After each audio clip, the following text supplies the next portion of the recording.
Hello, friends. It's good to be with you guys.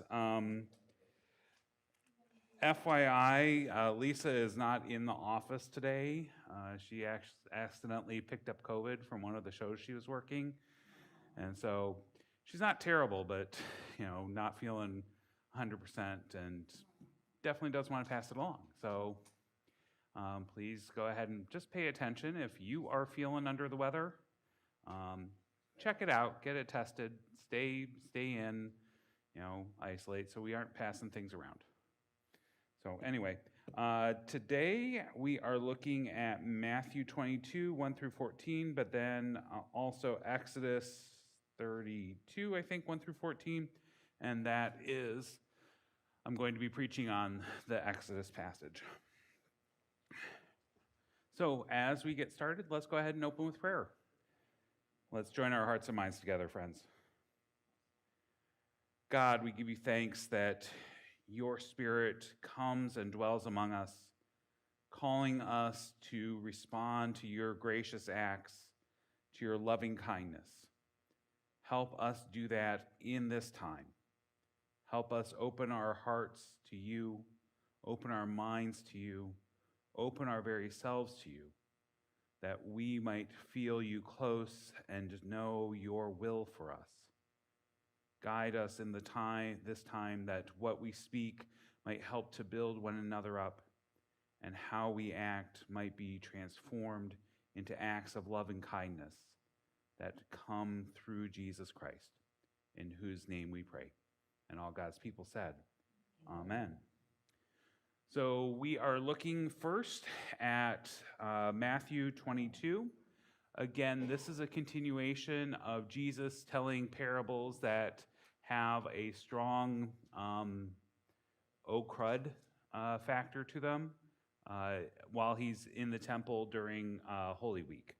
And so this is sort of him teaching the crowds back and forth with scribes, chief priests, Pharisees, and he's making sure that people see that, how these chief priests and scribes and Pharisees are acting is not really how you're supposed to.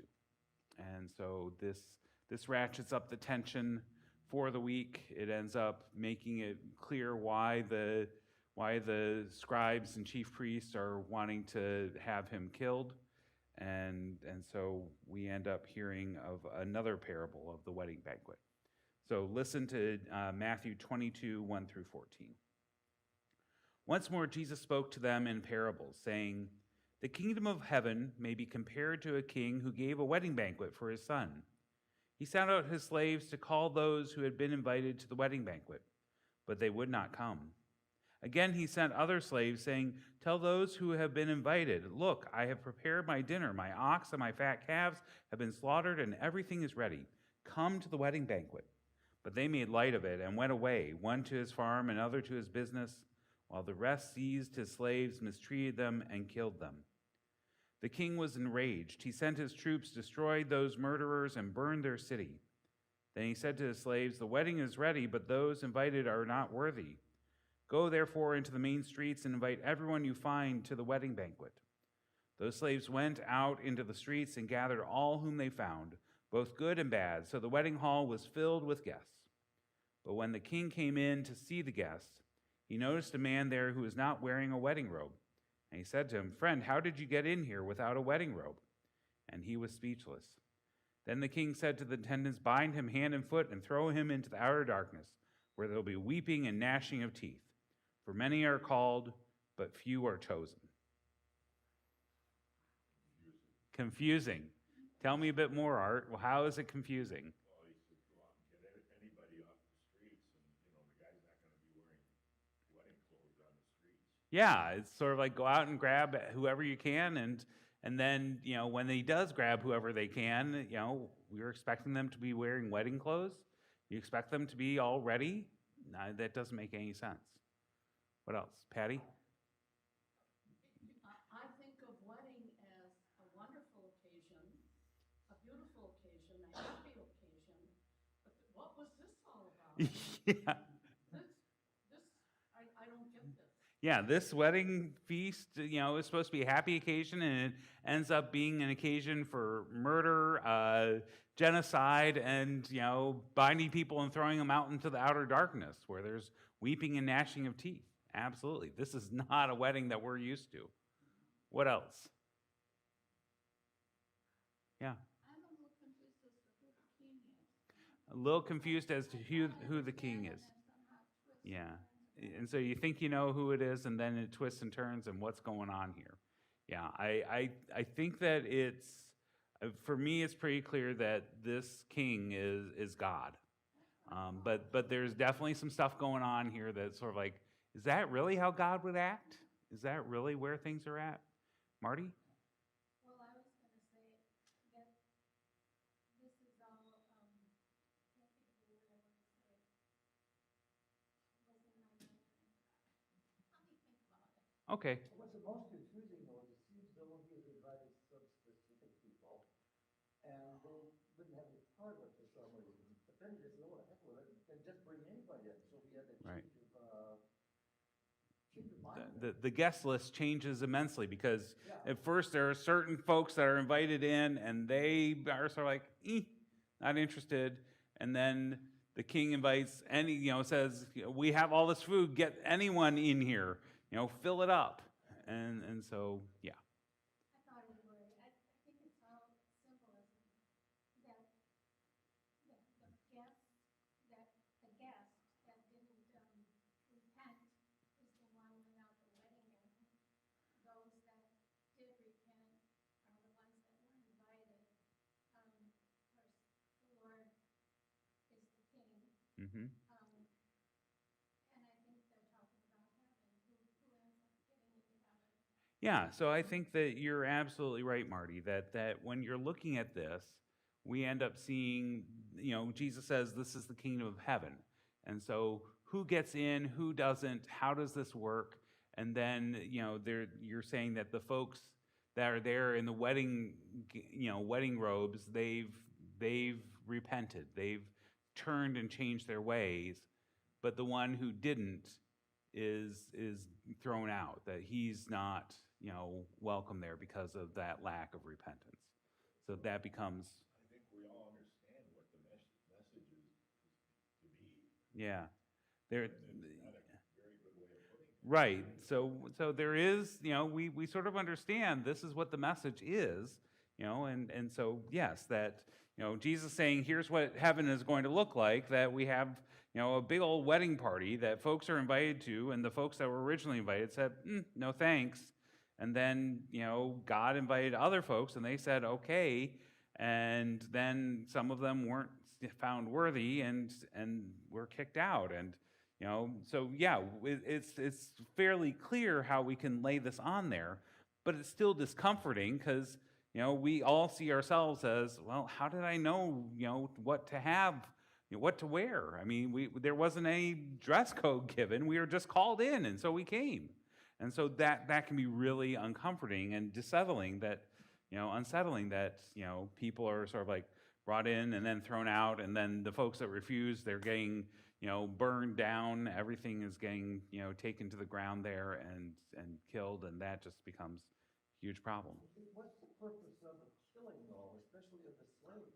What's the purpose of the killing of the slaves? It seems so, Yeah, so here becomes, this is where that closer interpretation of the passage becomes important. So when we look at this, we end up hearing that the kingdom of heaven may be compared to a king who gave a wedding banquet, and those slaves that were called, sent to call the guests to the wedding banquet could be understood as the prophets.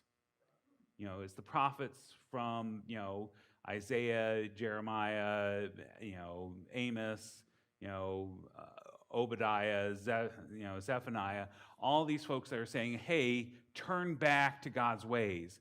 Come and do this. And some were persecuted, some were killed, some were just ignored. And so that becomes the idea of the prophets, that they are the ones that are going out to call people back, and then the people don't listen. And so the folks that are the ones that are invited would generally be considered to be the leaders of the Jewish people. You know, the chief priests, the scribes, the Pharisees. That's exactly what we had with the parable from this past Sunday of, the parable of the vineyard, the wicked tenants who end up saying, no, it's ours, and we're going to do whatever we want. And so you send all these folks, we're going to kill them and just take over and call it our own. And so this is sort of like the leaders of the people of Israel that are doing this. Some scholars say that this idea of troops destroying those murderers, burning their city, that has been interpreted by some biblical scholars to look towards 70 AD, when the Roman Empire finally got fed up with the rebelliousness of the Jewish people in Jerusalem and razed the temple and the city to the ground. And so, destroying their city, their city really is Jerusalem. And so so there's sort of this foreshadowing in there. Now,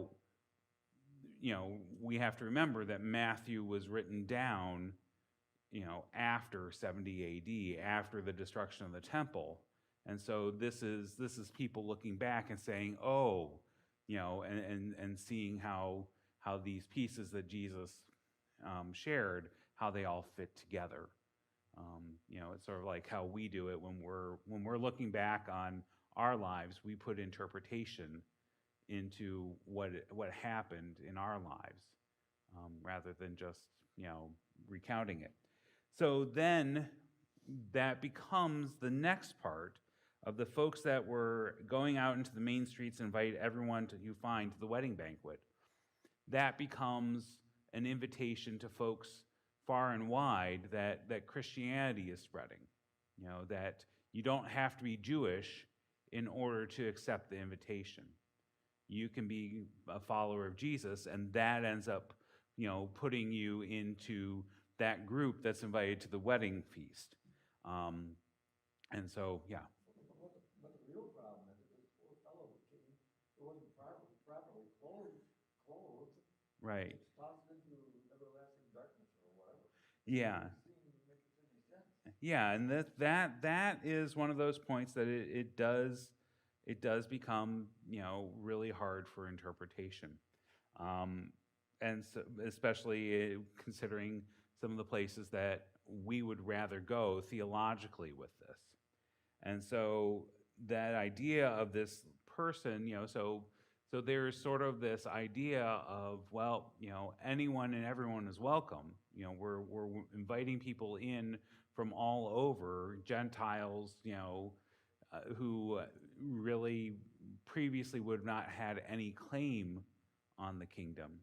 They're being invited in through the proclamation of, the Christians going across the Middle East. And in fact, they're getting more and more converts than there are Jews across, the Roman Empire. And as they're doing that, there's still an understanding that by accepting Jesus as your Lord, as being part of the church, there is a change in your behavior and change in how you live. And so one of the images that was common was that for baptism, you would go into the baptistry, which would have been, a big place, and it's not just a little sprinkle. It's Jesus being dunked in the Jordan. Here it's people being dunked in water. And oftentimes you would end up going in naked, and coming out 3 times. You'd be dunked 3 times. And the idea is that it symbolizes birth, where the amniotic fluid comes out and then you come out, and so it becomes a new birth. And then as you come up, you get a new robe. You get a white robe. They give you a white robe as you're coming out of baptism. And so there's this imagery that, that with that profession comes the robe as well. And so, well, you didn't go through that proper process. You don't belong here because you haven't done the repentance. You haven't had that change in life that's expected. And so those folks get thrown out. Again, it does feel extreme. And there's also the matter here that this has cultural connections to the broader Roman world, where dignitas, where the idea of dignity and my stature requires that the folks around me show proper deference and also show proper manners. And so if folks don't do that, that's an insult to my dignity if I'm the host. That's an insult to my standing, and there are severe repercussions, especially from a king. So I don't like it. It doesn't feel comfortable. I'm very, very clear that this is sort of like, how did you get in here without a wedding robe? How did you get in here without repenting? How did you get in here without having a change of heart? And of course we have that, from Presbyterians, that we are thoroughly sinful and can't do the good, can't will the good, even if we wanted to. It's still muddled with self-interest, with sin that we can't get rid of. So are any of us in any good shape here? And so, yeah, Scholars could rewrite it and say something to the effect that we just turned them away quietly. Rather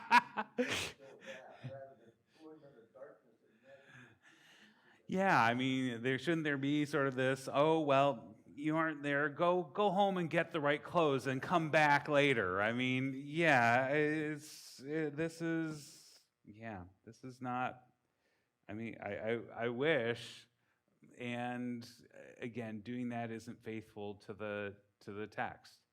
And so one of the things that I always stick with is that there are conflicts within the Bible, within what one portion says and another portion says, even within the Gospels, within a particular gospel, there's stuff that just doesn't line up. And I think that part of that is there to sort of confound us, to push us to sit with uncomfortable realities. I'm glad you're not preaching on this. Yeah, I'm glad I'm not preaching on this too. I am very glad I'm not preaching on this. Patty? That's what I was going to say. Thank you for the words, uncomfortable reality. So if we bring this to us, to our lives, this could be the most terrifying thing. It's like, it's about Jesus and welcoming us into heaven, but we might be stopped at the door and No, we might be welcomed in and then kicked out. I mean, it's not even that we're stopped at the door. We're allowed in and then sort of, nope, throw you back out, where there's weeping and gnashing of teeth to the outer darkness. And I'm back to the mercy thing. I don't see Yeah. the mercy here. Yeah, there isn't, it doesn't feel like there's the mercy. But we also have to remember that the context here is pushing the scribes and chief priests and Pharisees to say, how you're behaving, you're ignoring the invitation from God. And then the second part is that there is a change needed in how you act from before with this invitation from God. And so that's where we come back. I would suggest that Reformed Christians, Presbyterians, Congregationalists, other folks in that line following John Calvin and others would say, okay, yes, there needs to be a change, but our salvation isn't based on our change. The change that we live out is when we give thanks and rejoice and live in gratitude for what God has already done in inviting us in. And so And so maybe, this is going in to make stuff up, but maybe there were wedding robes available as you walked in, and this guy said, no, no thanks, I'm all set. Maybe it was, so if we think about it that way, it's God is offering all this, and we are sort of like, sure, but then there's not the response and gratitude for the salvation provided. And that's what Calvinists would say is our actions, our wanting to respond to the salvation we have in Jesus Christ, is to live as close to the law that God gives because we're thankful for what we've been given. And so not living with that thanksgiving can become an interpretation of it. It still isn't satisfying. It still ends up having some mental gymnastics that need to happen there. I've just gone through some mental gymnastics, to say, okay, well, if we do this and this and this, then we can get to this place. It's the best I can do with this because we have to stick with the text. This story has a meaning here, and how we live with that becomes difficult. Can I ask a question? Yeah. Actually off the subject. Sure, let's go. The Jews are the chosen people of God. Correct. The Jews are the chosen people of God. Okay, now, as Christians, does that mean we're supposed to defend Jews? Does that mean that as Christians we are supposed to defend Jews? We're not going to defend things that they do that are wrong, but let me back up again. But when they said they put a curse on themselves, they said his blood be on us and our children. Mm-hmm. And I know every pastor that I talk to says, well, Jesus died for all. Well, Right. that's not what I'm asking. They put a curse on themselves. Okay, so thinking about the idea of how do we as Christians here in the 21st century respond and work with folks who are Jewish here in the 21st century? One thing we have to remember is that Christians affirm that the Jews are the chosen people of God to bring the message of God to the world, to be an example, to be a light on a hill that draws people to them and to God. We end up understanding that Jesus was a Jew, and therefore his mission spreads beyond the confines of Judaism and the Jewish people. That continues on through Acts of the Apostles, Pentecost, and we see that mission spreads far and wide. And so Christians would often affirm that what is happening is the Jewish people are still the chosen people, but Christians are being grafted into that people. We're being connected onto. But we don't have to follow those exact rules. That was one of the decisions and the spiritual understandings that came through the Council of Jerusalem, where they said, Christians don't have to become Jewish through circumcision and following all the kosher rules and regulations, because we have Jesus that gives us freedom to live into that status. And when we listen to the witness of the Gospel of John, which is the only place that comes up, we do hear some folks who are Jewish saying, his blood be upon us and upon our children. Now, it's not the entirety of the Jewish people. It's actually the chief priests and scribes that are saying that. And so it's a small group. It's not all Jews that are taking that on. And so when we hear that curse, that curse be upon us, his blood be upon us and upon our children, it's not on Jews as a whole, because it's not the entirety of Judaism that's there in Jerusalem on that day calling for Christ's crucifixion. It's the leaders who are riling up the people, and they're saying, we'll take the responsibility to Pilate. If an analogy would be when we look at the Holocaust, when we look at the atrocities of Nazi Germany, the people that are put on trial are the folks that are on the top.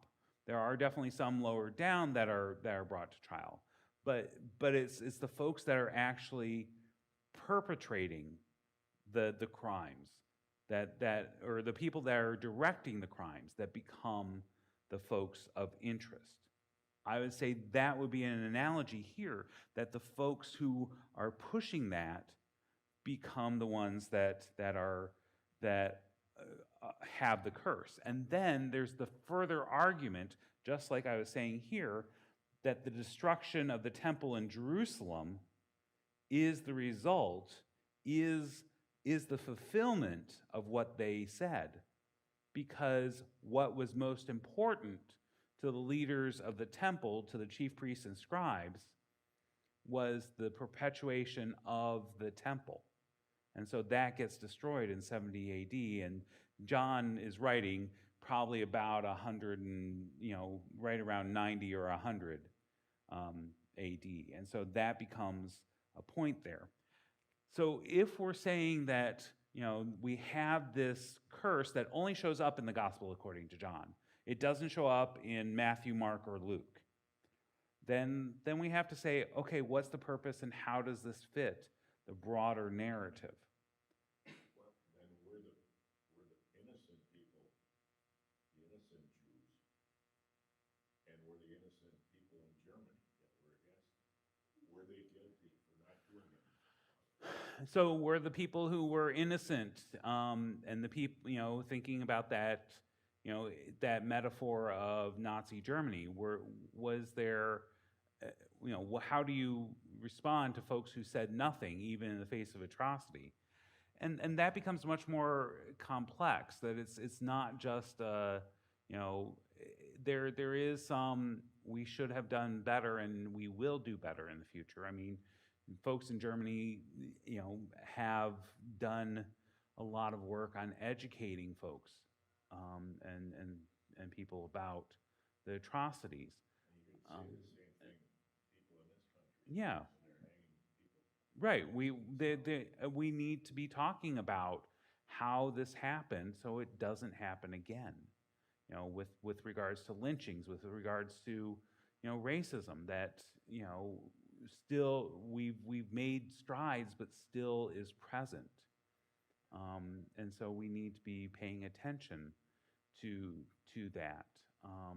But the question is, how do we best talk about that? So if we're thinking about sort of the current situation in the state of Israel, Palestine, what do we do then? How do we approach this? Because there's clearly aggression on both sides. There's needless deaths, and there's destruction and fear, for both Palestinians and for Israelis. But this does not. I mean, while religion is a factor, it's not the primary factor. This is about regional geopolitics. I mean, there's a reason that Hamas has been encouraged to do this and equipped to do this, because it could help to derail the conversations that are occurring between Saudi Arabia and Israel at this point, and that's not in the interest of Iran. I mean, there's also the pent-up frustrations about how life in the Gaza Strip is really terrible, that there aren't the supplies that are needed, there aren't the jobs and food and medicine and medical care that are necessary to have a life that is fulfilling. And there's also the problem where you have the folks in Israel living in fear that here are rockets coming, here's folks coming in and taking hostages. It's an untenable situation for everyone, but it doesn't come down to religion. It's geopolitical,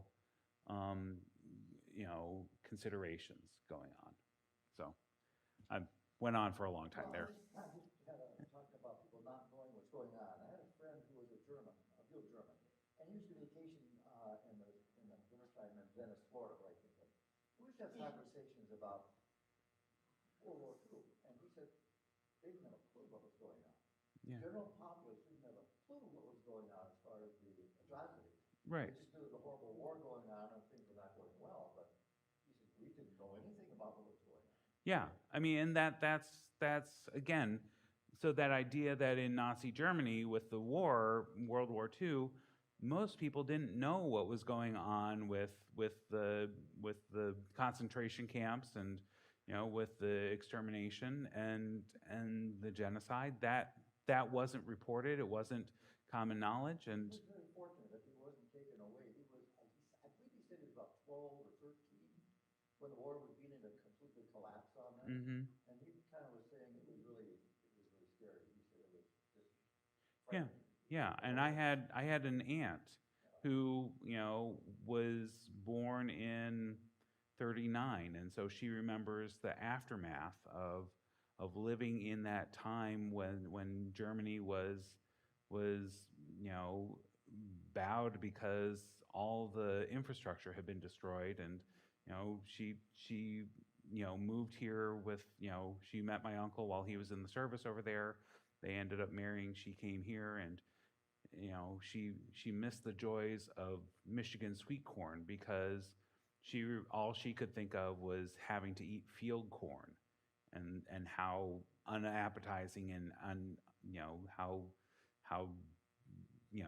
just starchy it was, and so she never got the benefit of how sweet Michigan sweet corn was.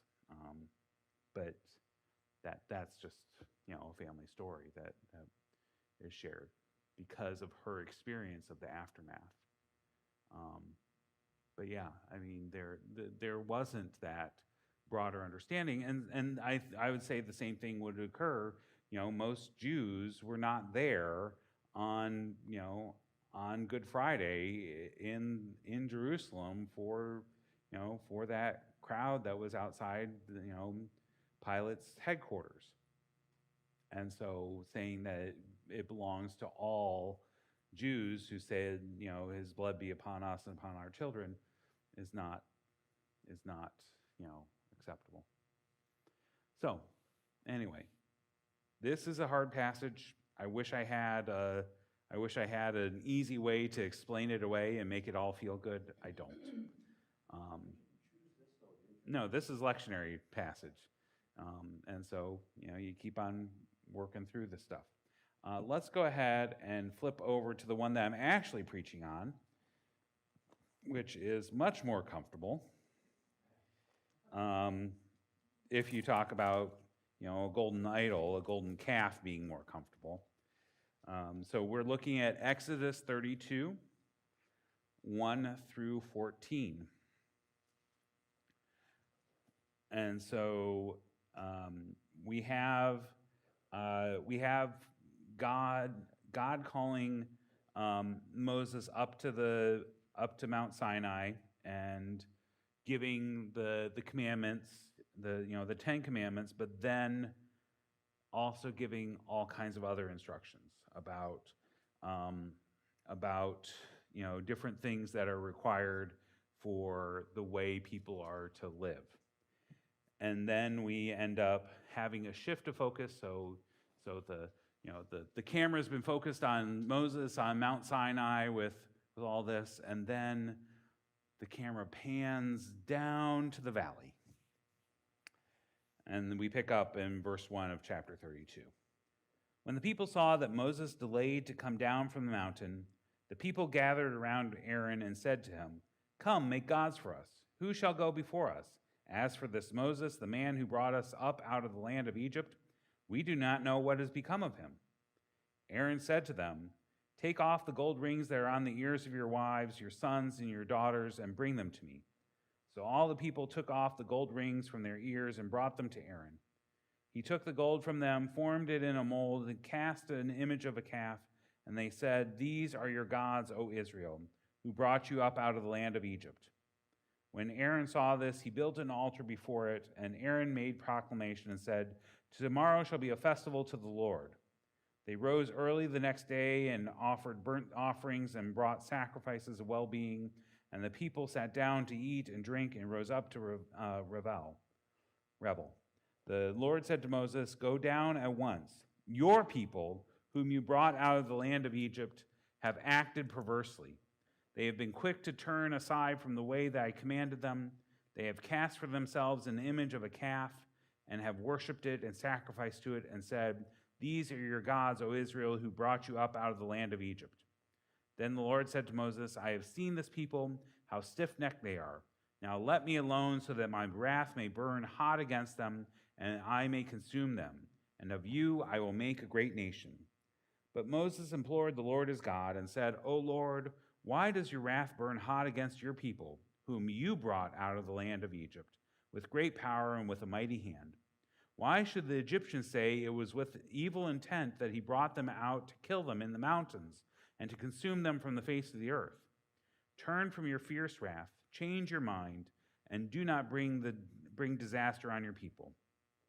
Remember Abraham, Isaac, and Israel, your servants, how you swore to them by your own self, saying to them, I will multiply your descendants like the stars of heaven, and all this land that I have promised I will give to your descendants, and they shall inherit it forever.'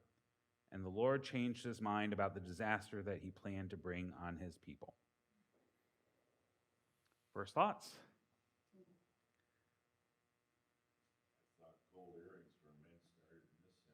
I thought gold earrings that men wearing started in this century. Nope, absolutely not.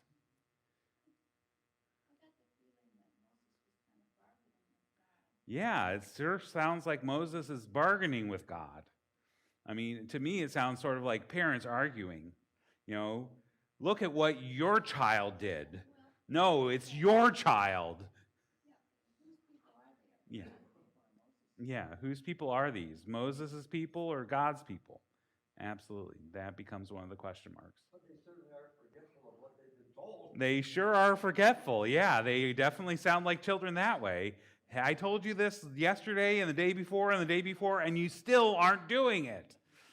Pick up your towel. It does not belong on the carpet. But here they say, tomorrow there will be a festival to the Lord. Yeah, tomorrow there will be a festival to the Lord. And so, yes, so what's happening here is that, Moses has been up on Mount Sinai for 40 days and 40 nights.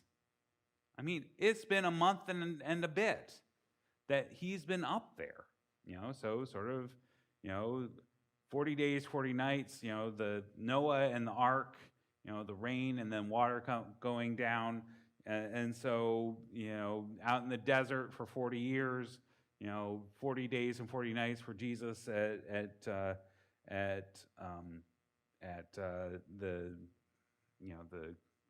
trials, the temptations. All this stuff is what's going on that Moses has been gone for a long time, and they're sort of like, he must have died up there. And Moses is the only one that can communicate with God, because they've already said, don't have God talk to us, we're too afraid. So what do we do? How do we take care of this? I mean, and Aaron is sort of like, okay, we need to do something. And so he comes up with this plan. Yeah, Marty. Did they actually think that God looked like a calf? I mean, is that why they did that? Did they actually think God looked like a calf? I would say they probably didn't. They probably didn't think that, but they needed something to focus on. That thing represented the Lord? Yeah. Yeah, that thing represented the Lord. That thing represented, that idol. It's sort of like, here you can have something that you can see and feel, and it can feel like, okay, we're going to be okay.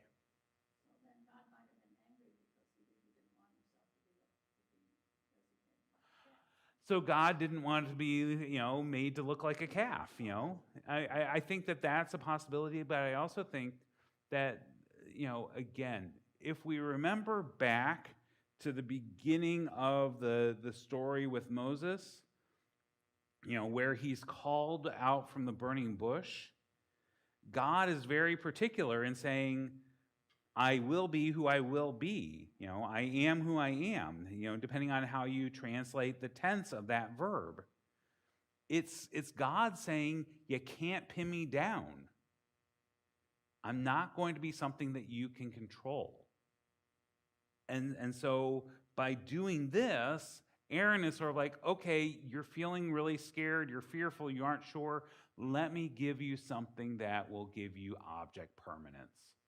Let me give you something that you can focus on and feel like you have control and feel like you know what you're doing, when in fact, the proper human response before God is awe and a recognition that God is so far beyond us that we can't fully comprehend. Go ahead. It's interesting, man, because when you consider the Jewish faith and the Christian faith, though we're not supposed to have images, when it gets right down to it, they do. The Jewish faith has their scrolls, their Torah, that becomes a prized object that they move with them from place to place. Mhm. Christians have our stained glass windows, we have our cross, we have our cathedrals that are just full of things. Mm-hmm. It's as though it's a human need to have Yeah. Yeah, I mean, I think you're absolutely right that even though we have these commandments of no images, because those images become an object of worship rather than an ability to move beyond that, then where do we fall down? Where does this become, where does it stop? That we don't put our devotion into the thing rather than into God. And so it becomes a problem. And Christians get around it by saying, well, Jesus became a person, and so therefore it's okay because Jesus was a person. And, we, again, mental gymnastics. Well, at least Aaron got all the people to contribute something towards this here thing. Yeah, this is a darn good work at stewardship. Here's our stewardship drive. All of you donate your earrings and we'll be all set. We'll melt them down and we've got the budget covered. So maybe that should be our stewardship theme for this year. Donate your earrings and we'll melt it down and we'll cover our budget. Marty? Well, as far as having statues and so forth, just like you don't have Jesus on the cross, but our church does. And that's a reminder that he died for us for our sins. I don't think of it as an idol exactly. I mean, is that wrong? So that becomes a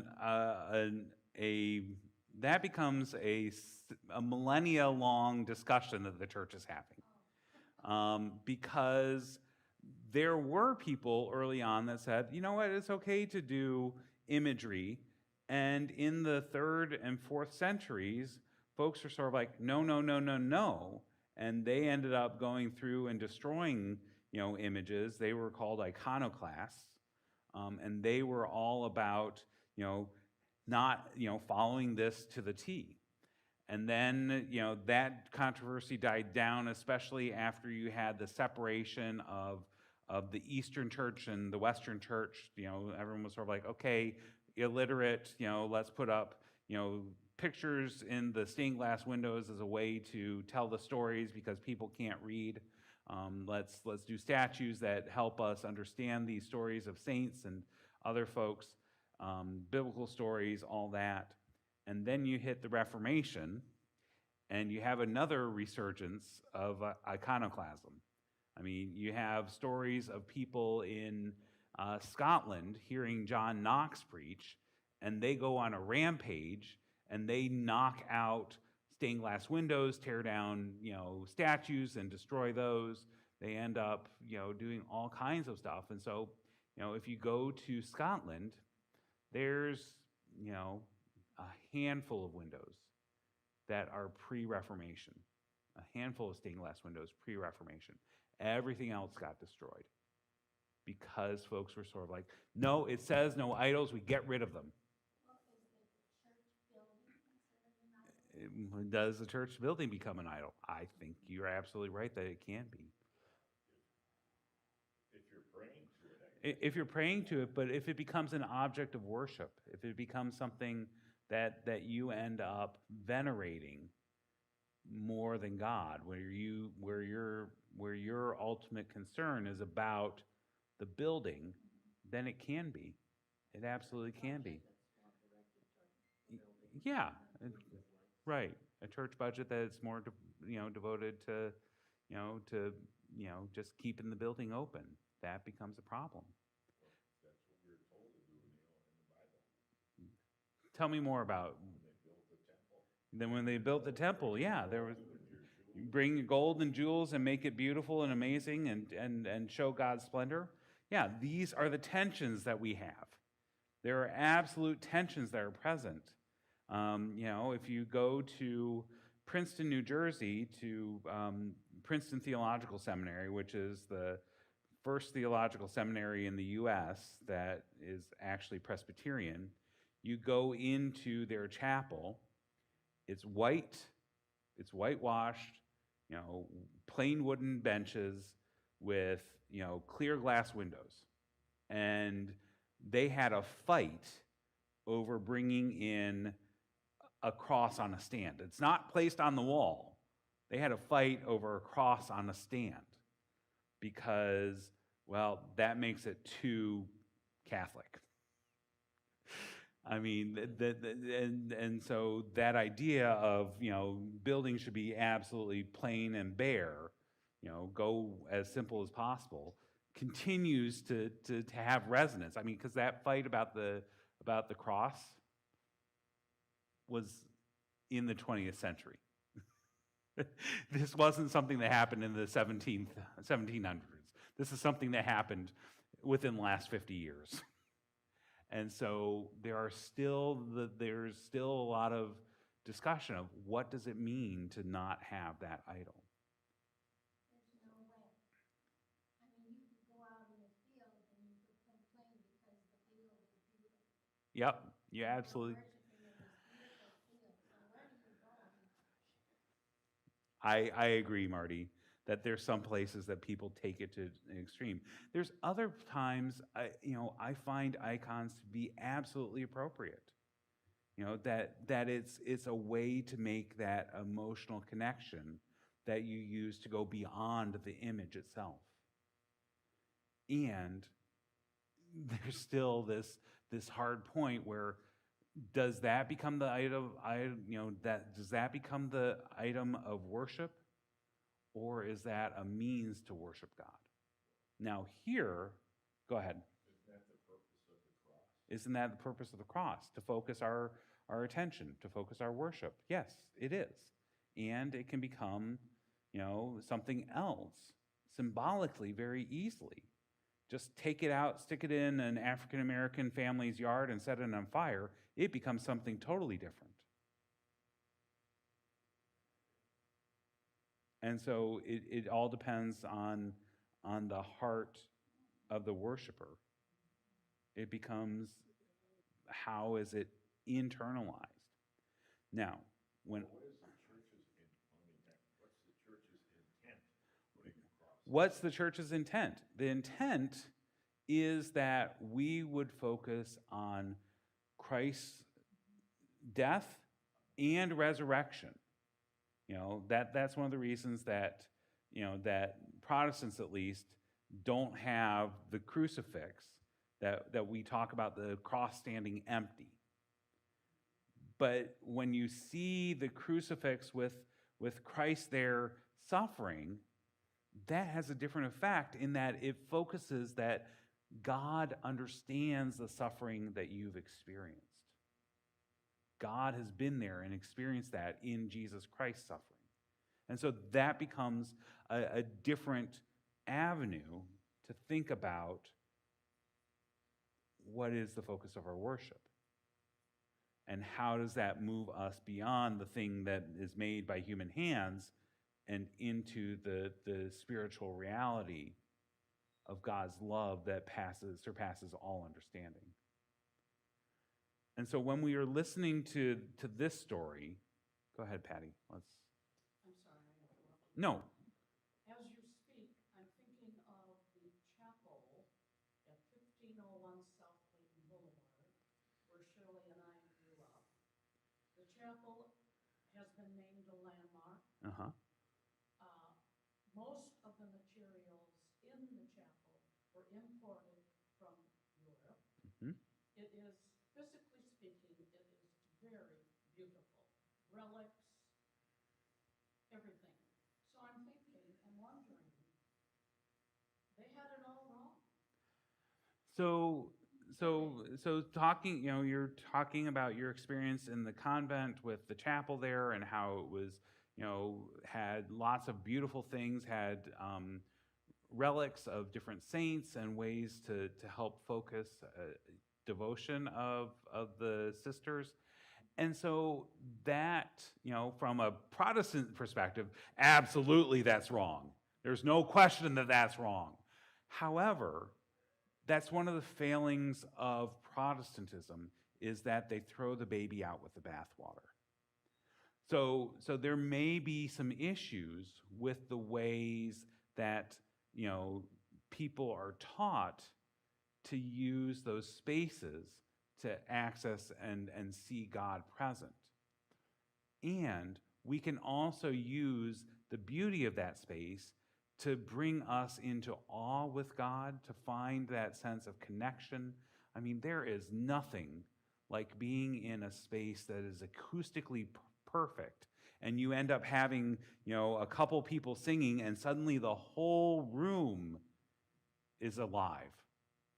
I mean, that transports you to a different place, and you can experience God present there.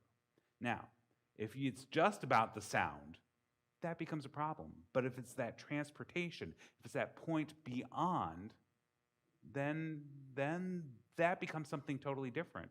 And most Christian theologians would say that's okay, because it's pointing to the reality that is beyond our understanding, and we can start to see glimpses of it through these spaces, through this icon, through this, item. So that becomes the hard part, is how do you understand what's happening there? What is it pulling you towards? And for me, when I listen to this story, what I hear is the people of Israel, they're scared and they don't know what's going on. They get anxious and they try to say, okay, let's short circuit this and let's make something that we can control, and that will take care of it all.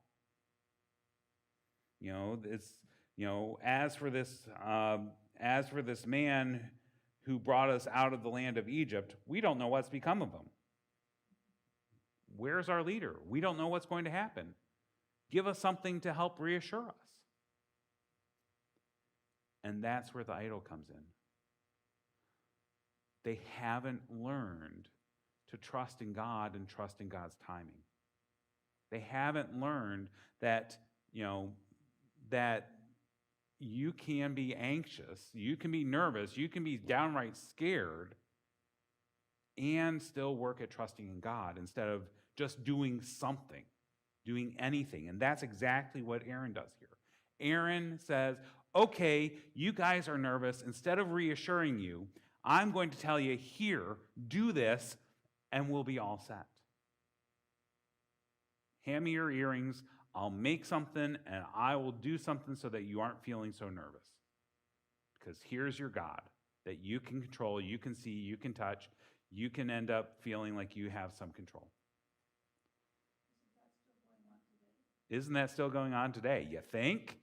We do it all the time. We have all kinds of idols. Those idols that we have are ones that focus our anxiety to something that won't solve it. Our anxiety that we have about Is everything going to be okay? Are we going to have enough for tomorrow? Is the world going to go to hell in a handbasket? Is everything going to be okay? Who's going to die tomorrow? How am I going to make it through dealing with pain and suffering? We end up finding all kinds of stuff to help reassure us that won't ultimately work.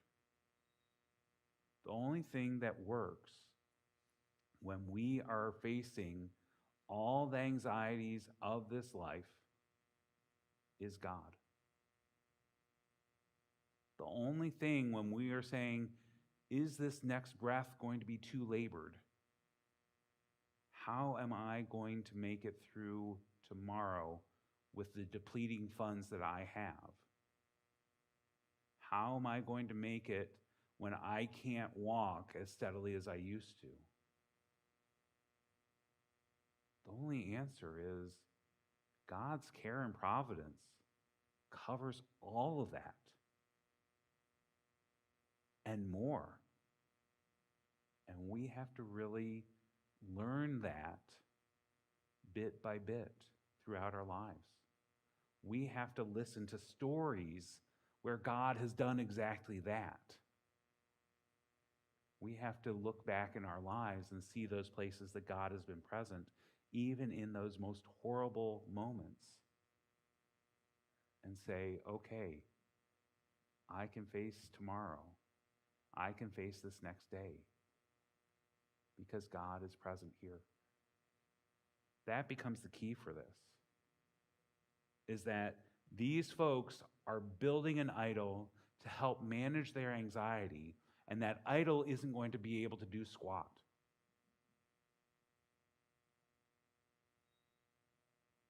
Now, it could be slightly different if that point becomes a way to focus on God and God's providence that's always been with them. That's been with them when the manna came from heaven, when the quail showed up at the camp, when the water came from the rock. If it had focused them back and said, okay, this happened, and we can remember God was there, we're going to be okay, then that's not an idol. That's an icon. But if it's something that we can physically use to make it so that we don't feel so anxious without relying on God, we're missing the point. I don't need to preach on Sunday, I just did. But I mean, that's the gist of where I'm going, is that we need to recognize that we are tempted to create something that will help us deal with those senses of fear and worry and anxiety that push us back to God, not something that we can control. I see all the time on Check Financial Mhm. blog, because I was in that business, but I see it all the time on the computer.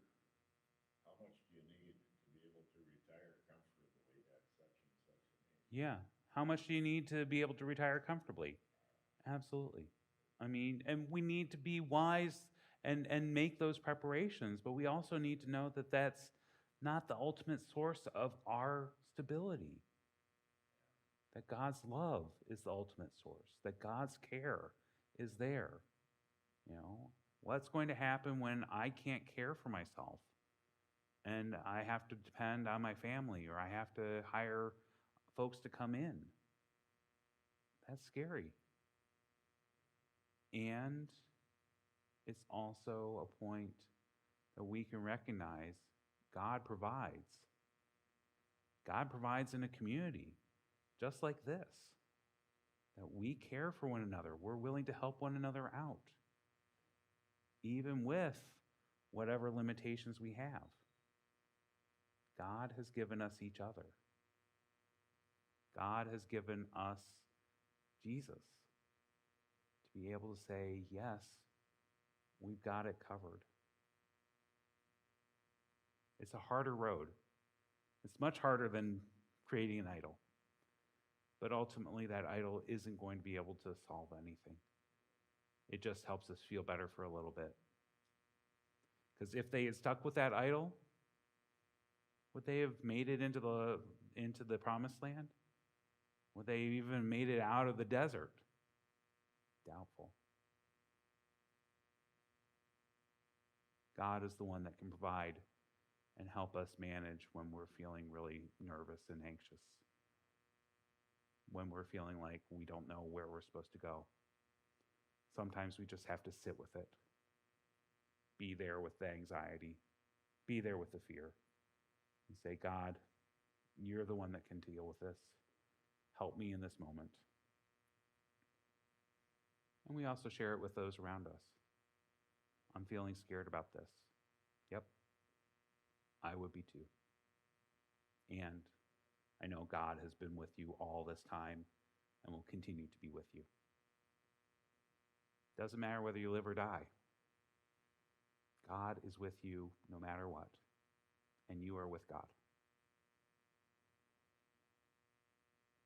That's ultimately the good news. Actually, it is recorded. Our Bible studies are actually broadcast over our live stream and recorded. So I hope that I'm that eloquent on Sunday. I don't know. There are days that I wake up and I'm sort of like, oh my God, I can't get 2 words out in a row that make sense. It just depends on the day. So anyway, friends. But we still do that today. Yeah, we do. I think back to the Christian cathedral that was built. Mm-hmm. That's a clean sense of the golden calf. Oh, it absolutely is a golden calf. And it was worshipped by Yeah, worshipped by thousands, and it was all about ostentatious display to help people feel like they were part of something bigger and that it was important. But again, if it doesn't turn us back to the God who brought Jesus back from the dead, the God who brought the Israelites out of Egypt and into the promised land, it's not worth it. To me, there's a lot of confusion there too. Oh yeah. When you're told to build this temple with all the precious Right. stones, and then you got the woman dumping the perfume on the guy. Right. At a year's worth of wages, and it's condoned. Yeah, there's lots of stuff that it's questionable. How does this work? And it confounds us and pushes us to sit with these unknown answers. Richard? No, I was just scratching my head. Okay. So anyway, we are actually at the point that we might start getting dirty looks from Sue. So why don't we go ahead and have our benediction and call it good for today. May the Lord watch between me and thee while we are absent one from the other. Thanks, friends.